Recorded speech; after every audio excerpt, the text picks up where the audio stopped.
capítulo 3.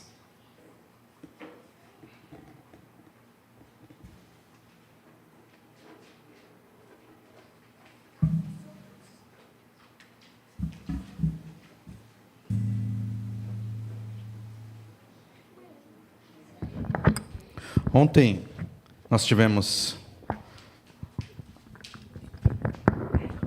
uma mensagem aqui trazida pela Jane. Ih, só piorei. Deixa.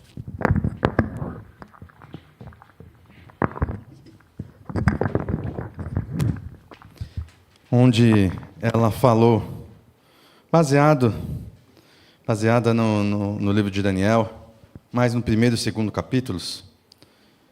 E aí a Nenê sugeriu ontem, por que não faz uma continuação? Então, a gente vai continuar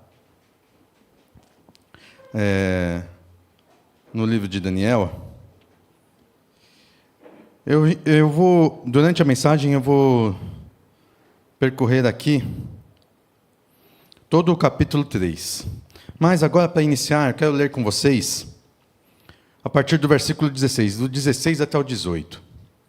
Daniel, capítulo 3, do versículo 16 até o 18. Está escrito assim: Sadraque, Mesaque e Abednego responderam ao rei: Ó Nabucodonosor, não precisamos defender-nos de ti. Se formos atirados na fornalha em chamas, o Deus a quem prestamos culto pode livrar-nos, e ele nos livrará das tuas mãos, ó rei. Mas se ele não nos livrar, saiba, ó rei, que não prestaremos culto aos teus deuses, nem adoraremos a imagem de ouro que mandaste erguer. Vamos orar, vamos pedir a orientação, a ajuda do nosso Senhor, que você possa aí já estar preparado para ouvir a palavra do nosso Deus. Senhor, Criador dos céus e da terra, toda a glória, honra, louvor seja dada somente a Ti. Ó Senhor, eu te louvo, te agradeço, Pai, porque nós podemos estar reunidos aqui para ouvir da Tua palavra. Eu, Senhor, sou um pecador, ó Senhor Jesus, sou um instrumento falho, mas que através da ação do Teu Santo Espírito, a Tua palavra possa ser enviada para a Tua igreja, seja dos irmãos que estão aqui presentes, seja aos irmãos que estão conectados conosco via internet, ó Senhor Jesus, que apesar desse instrumento falho, ó Senhor, Tu possas falar com a Tua igreja. Usa a minha vida, Senhor Jesus, eu coloco a minha vida nas Tuas mãos, para que ela seja usada como instrumento para a proclamação da Tua palavra. Em Teu nome e para a Tua glória, nós oramos. Amém, glórias a Deus. Se vocês podem se sentar. Nós vamos continuar hoje, assim, um pouquinho, continuar, falando sobre o livro de Daniel. O livro de Daniel é um livro muito interessante. Ele pode ser dividido aí em duas partes. Até o capítulo 6, ele fala sobre a história de Daniel, sobre a história dos amigos de Daniel, sobre o domínio lá da Babilônia, sobre o povo de Israel. E do versículo 7 até o fim, temos visões. As visões que Deus deu a Daniel sobre o fim dos tempos. Então, o livro de Daniel é um livro muito estudado, um livro que nos traz assim coisas muito interessantes. Ele tem visão ali dos fins dos tempos, como eu falei, sobre a entrada triunfal de Jesus, sobre a cruz, sobre a destruição de Jerusalém. Ele tem profecias lá sobre o anticristo, sobre a tribulação, sobre os governadores nos finais dos tempos. Então, o livro de Daniel, se você olhar lá para a parte final dele, traz muita coisa que a gente fala sobre escatologia, que é a parte do final dos tempos. Apesar de estar no Antigo Testamento, ali já tinham profecias sobre os finais dos tempos. Mas ele também tem essa parte histórica, tem essa parte que fala sobre gente, sobre pessoas. E ali a gente vê a história de Daniel, Sadraque, Mesaque e Abednego, que eles passaram por provações, eles passaram também por triunfos. E a gente vai focar aqui, nesse capítulo 3, sobre a história dos 3 homens que estão testados no fogo. Daqui a pouco eu vou ler com vocês todo o capítulo 3, mas a gente vai ver que Nabucodonosor fez uma grande estátua que mandou a todos se prostrarem perante aquela estátua. Quem não se prostrasse, quem se recusasse, seria queimado. E eles se recusaram em se prostrar, mas não foram queimados. Vamos pegar aí, então, desde o começo aqui do capítulo 3 de Daniel. Eu vou ler para a gente ter uma dimensão aqui do que a gente vai falar. Eu vou ler na NVI, mas você pode ir acompanhando aí na versão que você tiver. O tema aqui é a imagem de ouro de Nabucodonosor. O rei Nabucodonosor fez uma imagem de ouro de 27 metros de altura e 2 metros e 70 centímetros de largura. Tem algumas versões que essa medida está em côvados, né? 60 côvados de altura e 6 côvados de largura, né? Essa medida aí, côvados aí, convertido, vai dar esse 27 metros de altura e 2 metros e 70 centímetros de largura. E a ergueu na planície de Dura, na província da Babilônia. Depois convocou os sátrapas, os prefeitos, os governadores, os conselheiros, os tesoureiros, os juízes, os magistrados e todas as autoridades provinciais para assistirem à dedicação da imagem que mandara erguer. Assim, todos eles, sátrapas, prefeitos, governadores, conselheiros, tesoureiros, juízes, magistrados e todas as autoridades provinciais, se reuniram para a dedicação da imagem que o rei Nabucodonosor mandara erguer, e ficaram em pé diante dela. Então o arauto proclamou em alta voz: Esta é a ordem que é dada a vocês, ó homens de todas as nações, povos e línguas. Quando ouvirem o som da trombeta, do pífaro, da cítara, da harpa, do saltério, da flauta dupla e de toda espécie de música, prostrem-se em terra e adorem a imagem de ouro que o rei Nabucodonosor ergueu. Quem não se prostrar em terra e não adorá-la, será imediatamente atirado numa fornalha em chamas.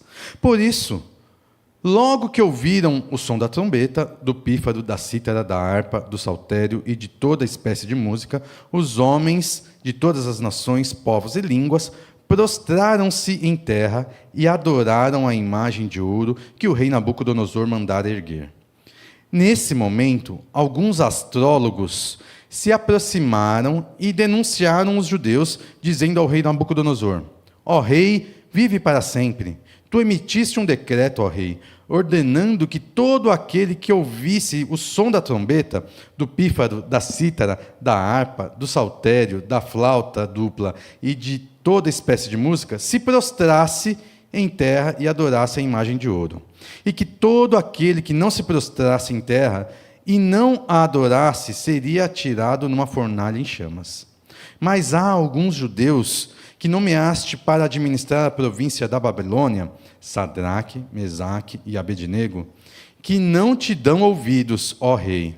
Não prestam culto aos teus deuses, nem adoram a imagem de ouro que mandaste erguer. Furioso, Nabucodonosor mandou chamar Sadraque, Mesaque e Abednego. E assim que eles foram conduzidos à presença do rei, Nabucodonosor lhes disse: É verdade, Sadraque, Mesaque e Abednego, que vocês não prestam culto aos meus deuses, nem adoram a imagem de ouro que mandei erguer?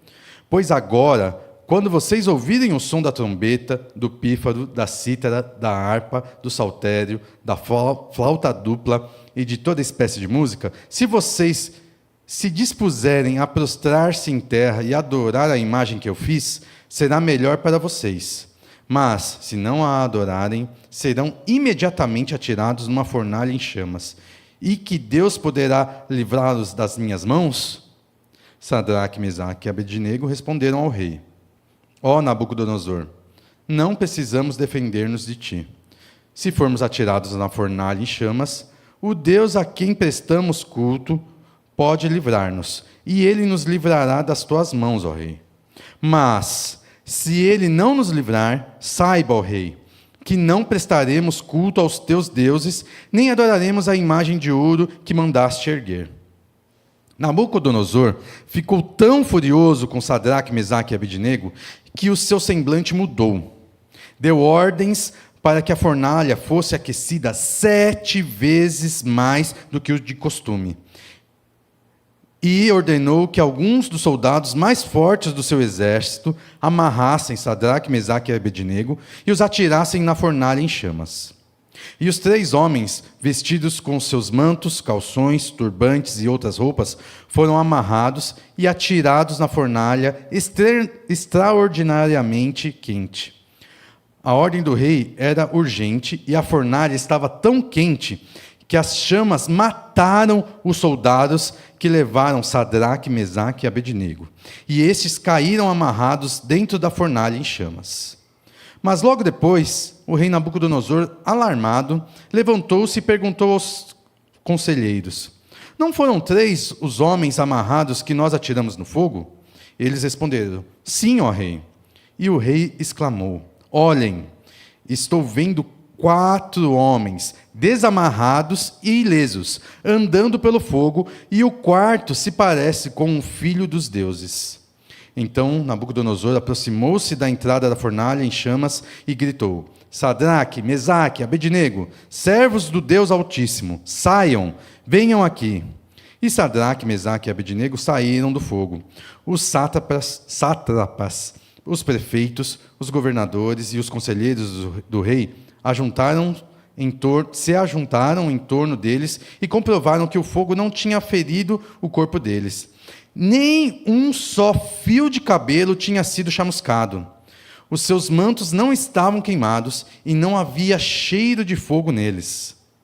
Disse então Nabucodonosor: Louvado seja o Deus de Sadraque, Mesaque e Abednego, que enviou o seu anjo e livrou os seus servos.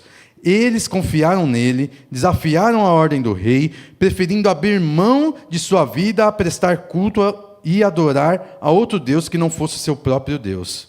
Por isso eu decreto que todo homem de qualquer povo, nação, língua, que disser alguma coisa contra o Deus de Sadraque, Mesaque e Abednego, seja despedaçado e sua casa seja transformada em montes de entulho, pois nenhum outro Deus é capaz de livrar alguém dessa maneira. Então o rei promoveu Sadraque, Mesaque e Abednego na província da Babilônia. Que coisa maravilhosa, hein? E vendo toda essa história aqui de ponta a ponta, eu quero atentar aqui para 3 características desses homens, né? Sadraque, Mesaque e Abednego. A gente vai ver aqui no versículo 12, que primeiro, eles eram diferentes. Como a Jane falou até ontem, né? Os judeus eram retirados do povo, mas eles estudavam, eles conseguiam assim, ter bastante estudo, e eles eram assim, comparado aos outros, eles também tinham um estudo, mas mesmo assim, mesmo sendo assim parecido com todos, eles eram diferentes. Versículo 12, está escrito assim, ó: Mas há alguns judeus que nomeaste para administrar a província da Babilônia, Sadraque, Mesaque e Abednego, que não te dão ouvidos, ó rei, não prestam culto aos teus deuses, nem adoram a imagem de ouro que mandaste erguer. Ali, eles já estavam ficando diferente dos outros. Não estavam obedecendo ao rei. Eles não reverenciavam o Deus que o rei tinha mandado, nem ao próprio rei. Eles não reverenciavam nem o próprio rei. Por que eles estavam sendo diferentes ali? eles estavam sendo a representação do nosso próprio Deus. O nosso Senhor, o nosso Deus é diferente. Nosso Deus é um Deus justo, num mundo cheio de pecado. É luz num planeta cheio de trevas. E os ensinos do nosso Deus exigem um estilo de vida diferente, que era o que estava acontecendo e o que eles estavam fazendo naquele momento. O que nós, como cristãos, e a gente pode ver através da vida desses três aqui, é que nós temos que ser diferentes do mundo em que nós somos rodeados. Eles chegaram ali, receberam uma ordem expressa. E a gente ouve muito questionamentos. Eu ouço muito questionamento ao pastor Rivaldo, ao pastor Zezinho. Assim, até onde a gente tem que obedecer? Seja aos pais, seja aos governantes, seja ao chefe. Você fala assim, tem que obedecer até ponto que não vai de encontro à palavra de Deus. Se for algo de encontro à palavra de Deus, que vai contra o que Deus, ou o que a palavra de Deus fala, nós não devemos obedecer. Foi exatamente isso que esses três fizeram. E ali a gente pode ver que, como nós temos que ser diferentes, nós temos que ser transformados pelo poder da palavra de Deus. Não simplesmente viver assim de aparência, da boca para fora. Nascidos de novo, sendo novas criaturas. Não sendo como éramos antes no pecado. Nós temos um exemplo da palavra de Deus lá em Coríntios. Abre lá em 1 Coríntios 6.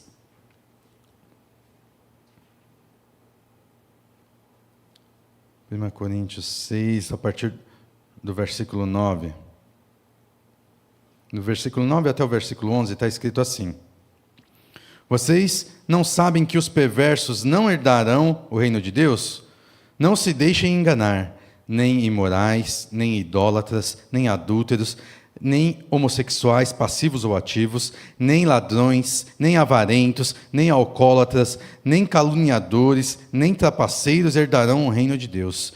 Assim foram alguns de vocês, mas vocês foram lavados, foram santificados, foram justificados no nome do Senhor Jesus Cristo e no Espírito de nosso Deus. Aqui ele estava... essa carta está sendo direcionada aos coríntios, mas serve de exemplo para a gente.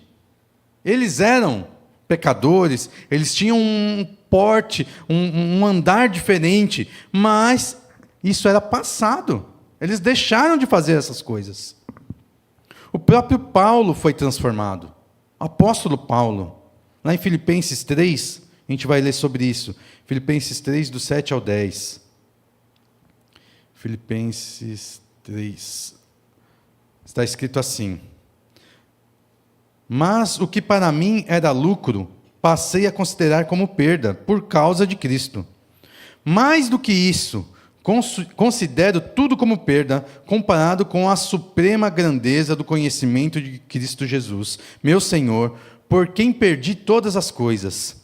Eu as considero como esterco para poder ganhar Cristo e ser encontrado nele, não tendo a minha própria justiça que procede da lei, mas a que vem mediante a fé em Cristo, a justiça que procede de Deus e se baseia na fé. Quero conhecer Cristo, o poder da sua ressurreição e a participação em seus sofrimentos, tornando-me como ele em sua morte. E assim, aí no 11 termina, para de alguma forma alcançar a ressurreição dentre os mortos. Aqui ele está falando que o que antes ele tinha como importante, quando ele foi se deparar com Jesus Cristo, com a vida de Jesus Cristo, não valia nada. Os valores que ele tinha antes, quando comparados com o exemplo ali de Jesus Cristo, não valiam nada. O próprio apóstolo Paulo se mostra transformado a partir do exemplo de Jesus Cristo. Então, nós vemos aqui, a primeira característica desses 3 homens é que eles eram diferentes. Eles não eram iguais ao povo ali, né? Eles não se prostraram diante daquela estátua. Uma segunda característica que a gente pode ver neles aqui, que é no versículo 16. Vamos ler aqui o versículo 16. Vou ter que voltar aqui para Daniel. Daniel 3. Versículo 16 está escrito assim: Sadraque, Mesaque e Abednego responderam ao rei: Ó Nabucodonosor, não precisamos defender-nos de ti. Você não acha isso muito ousado? Falar uma coisa dessa para o rei, para a autoridade máxima daquela área ali? Exatamente, eles eram ousados. Chegar e falar assim: ei, você pode falar qualquer coisa, mas eu não preciso me defender de você, não. Eu fiz isso aí que estão falando. Ousadia. É meio que a sensação que eu vejo assim, quando nós somos cristãos novos, como nós estamos no primeiro amor. A gente assume um posicionamento, muitas vezes falam até que é radical, mas no nosso primeiro amor, a gente fala assim, isso está errado. Normalmente a gente identifica tudo que está na palavra de Deus, tenta ir da melhor maneira, arrisca posição, arrisca profissão, arrisca até amigos, pelo que está na palavra. E sempre quando isso acontece, mais quando a gente está no primeiro amor. Aquele zelo, aquela vontade de falar da palavra de Deus. No primeiro amor, isso está muito mais evidente. Mas, depois, com o tempo, vai passando os anos, a gente vai ficando mais cauteloso, vai ficando mais diplomático. Fala assim, não é bem assim. A gente para de falar um pouco da palavra de Deus, fica meio tímido. Às vezes até ficamos tolerantes com alguns pecados. Assumimos um pouco da forma do mundo, vamos nos tornando na forma do mundo. Que a gente fica tão assim com medo que esquecemos de anunciar a palavra de Deus, de pregar. Muitas vezes até nos escondemos, ficamos tão quietos que muitas vezes o mundo não sabe que nós somos cristãos. Muito diferente do que esses homens estavam fazendo aqui. O andar deles ali, o jeito deles agir, era ousado. Eles não precisavam prestar contas a ninguém, nem ao rei. Quanto mais aos outros.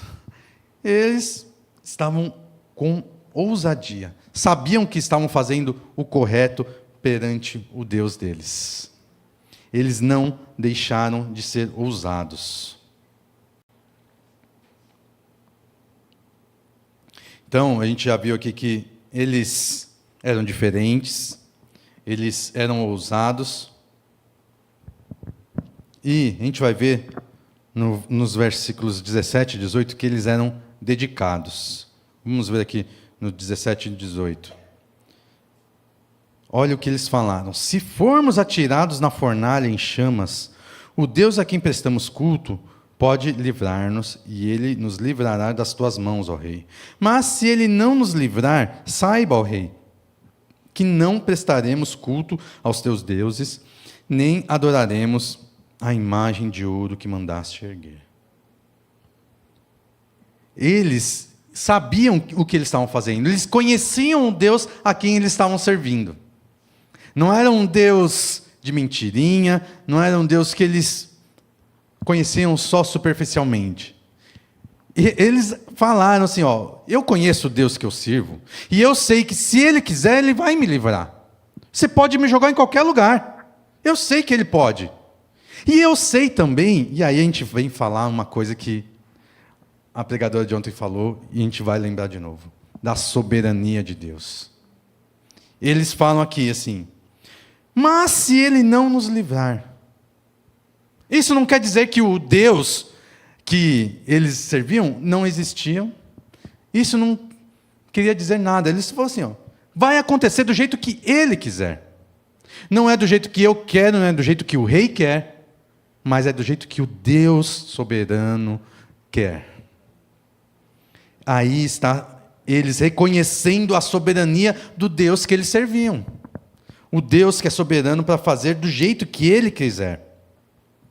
Ele é capaz de livrar. Mas, e aí que é interessante, como eles eram dedicados. Se ele não nos livrar, nós vamos continuar sendo fiéis. Não importa pelo que a gente está fazendo, pelo que a gente está passando. A gente cantou agora há pouco. Ainda que a figueira não floresça, que nos currais não haja vaca, que o produto da oliveira minta, ainda que eu esteja cheio de dívidas, ainda que eu esteja cheio de dores, ainda que eu esteja passando por um momento péssimo, eu ainda assim louvarei ao meu Deus, ainda me alegrarei no meu Senhor, porque eu conheço o Deus quem eu sirvo. Esse era o posicionamento deles. A gente pode até ficar zangado com Deus, ficar triste, ficar de biquinho para Deus, sei lá. Muita gente, a gente está acostumado a ter um relacionamento de só vem a nós. Ai, Senhor, me dá isso. Ai, Senhor, preciso daquilo. Ai, Senhor, me cura. Ai, Senhor, me liberta. Ai, Senhor. Mas Ele não vai dar para a gente o que a gente quer.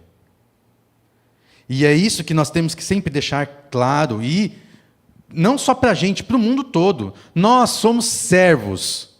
Nós reconhecemos a soberania desse Deus. Ele faz do jeito que Ele quer, não é porque a gente pede que Ele vai fazer alguma coisa. É por causa que Ele quer é que Ele faz alguma coisa. Às vezes, a nossa vontade bate com a dele, e aí nós recebemos. Ele pode não salvar o casamento. Ele não pode curar um parente, uma pessoa querida. Ele não livra sua casa da execução de uma hipoteca ou alguma coisa assim. Muitas vezes não apresenta o trabalho. Muitas vezes não salva algum ente que a gente está orando por anos para ser salvo. Nós temos que entender a soberania do nosso Deus. E nós devemos ser como eles aqui, ó. Compromisso com o nosso Deus. Eles falam assim, ó, ainda que meu Deus não me livre da fornalha, eu vou continuar sendo fiel ao meu Deus. Esse exemplo aqui é o de total compromisso com Deus. Eles lembraram uma passagem lá de Jó. Lá em Jó 13:15 está escrito assim: embora ele me mate, contudo confiarei nele. Olha o compromisso, olha a dedicação destes servos com o Deus deles. Lá a gente tem um exemplo supremo disso. O próprio Jesus, orando lá no Getsemane. Ele ora e pede, Senhor, afasta de mim esse cálice. No entanto, se não for da tua vontade... E ele apresentou a vontade dele ali, ó, por favor, me passa, mas seja feita a tua vontade. Esse é o exemplo de quem é dedicado ao Deus a quem serve. Só relembrando aqui as três características desses servos aqui. Eles eram diferentes do povo que eles estavam rodeados ali. Eles eram ousados e eles eram dedicados. Terminando aqui, eles foram libertados. E que libertação essa? Uma libertação assim maravilhosa. Tinha um quarto homem andando com eles lá, eles não estavam sozinhos. E o que é interessante, eles foram jogados amarrados. O que queimou? Só as cordas. O resto, a roupa, túnica, tudo estava intacto, sem cheiro de queimado. E eles saíram andando ali perfeitos. Nem os cabelos deles foram chamuscados. Por quê? Porque eles sabiam o Deus que eles serviam. Eles foram fiéis, foram dedicados, foram ousados, foram diferentes até o fim e não abandonaram o Deus deles. Amém? Deus procura em nós homens como esses três aqui. E eu vou te convidar agora a cantar. Nós vamos cantar que nós caminhamos, nós andamos pela fé, não pelo que nós vemos. Se fosse andar pelo que vê, aqueles três homens iam olhar para aquela fornalha e iam fugir. Nós caminhamos pela fé. Vamos ficar de pé, vamos cantar?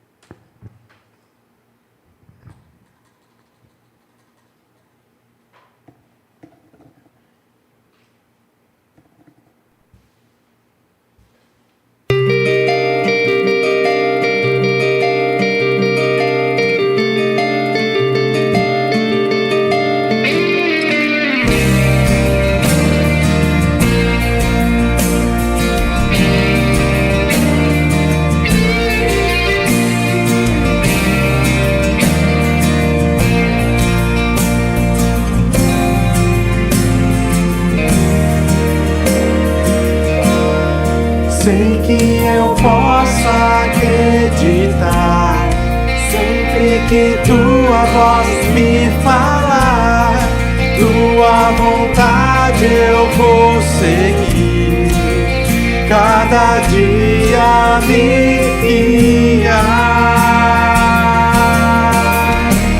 Eu vou caminhar por fé, mesmo quando eu não puder ver, pois eu sei que essa estrada escura leva-me ao teu querer.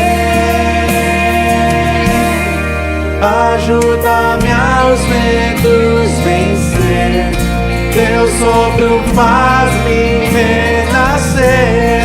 Nunca falhaste, és fiel, a tua graça é o meu viver.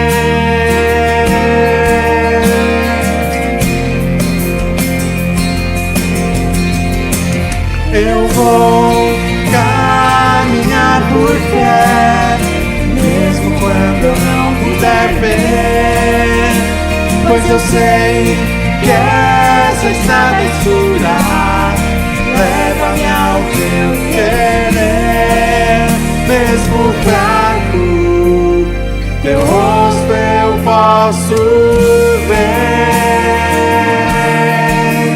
Tens falado para que eu possa crer.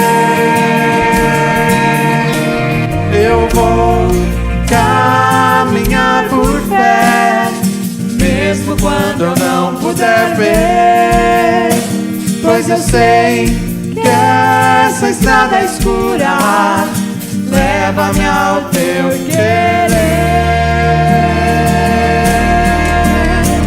Eu vou caminhar por fé, mesmo quando eu não puder ver, pois eu sei que essa estrada escura leva-me ao teu querer.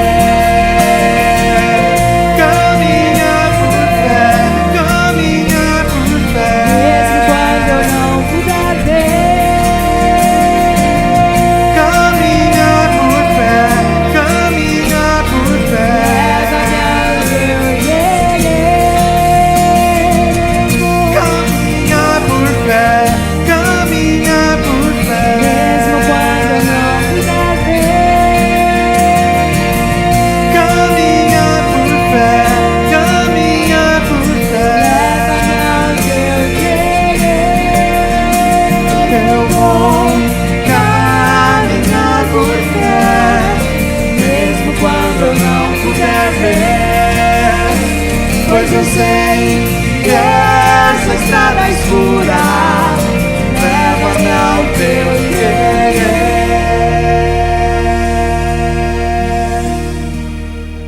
Ó Senhor Jesus, que nós possamos ver nesse exemplo, Senhor, de Sadraque, Mesaque e Abednego, exemplos para a nossa vida, Senhor Jesus, que nós possamos ser fiéis a Ti, Senhor, ser dedicados